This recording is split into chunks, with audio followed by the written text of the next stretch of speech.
Comment calibrer l'oscilloscope? Premièrement, nous alimentons avec le bouton rouge. Vous allez voir par la suite apparaître la petite ligne tranquillement au travers. La raison pour laquelle on voit la ligne disparaître un petit peu, c'est uniquement à cause de la lenteur du iPad. Ensuite, on peut calibrer ou ajuster la luminosité avec le focus et l'intensité. On peut ensuite de ça ajuster à l'horizontale, plutôt à la verticale, la ligne horizontale, pour pouvoir bien se centrer sur la ligne au centre de l'oscillogramme. Très important en alternatif. Nous allons voir ces sélecteurs en haut plus vers la fin. Ensuite de ça, si on se met sur grande pour bien se calibrer, c'est la meilleure façon. On pourrait voir aussi qu'en ajustant les volts par division, il n'y a rien qui change, c'est normal. Voyons la sonde avec les deux sondes. Si on peut remarquer un petit peu plus proche sur le sélecteur rouge, il y a un x1 et un x10. Donc si je me place sur le x1, ça va être exactement les volts par division et le x10, ça va être x10 les volts par division.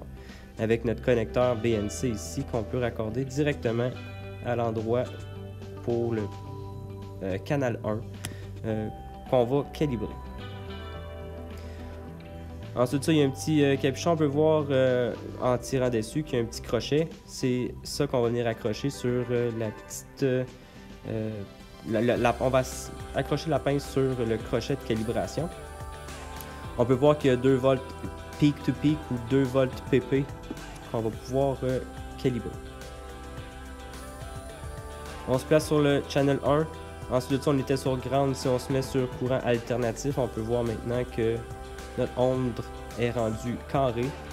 Si je joue le temps par division, l'onde va rapetisser, va élargir. Si je joue avec le volt par division, on va pouvoir augmenter ou diminuer la hauteur de l'onde. Donc ici, si je regarde, j'ai sur ma ligne horizontale, vers le haut, 2 divisions seulement. Si je fais 2 divisions fois 0.5, donc 2 fois 0.5 qui me fait 1 volt.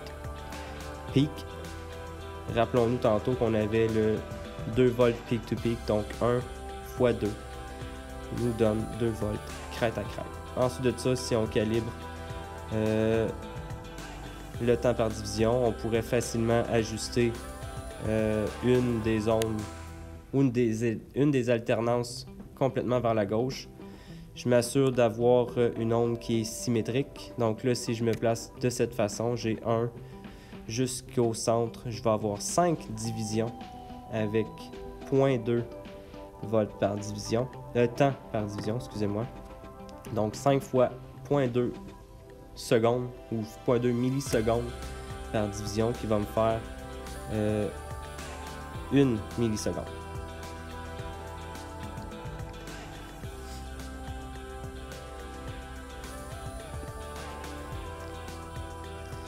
Donc il est important toujours de s'assurer que notre onde soit bien centrée avant de faire quoi que ce soit.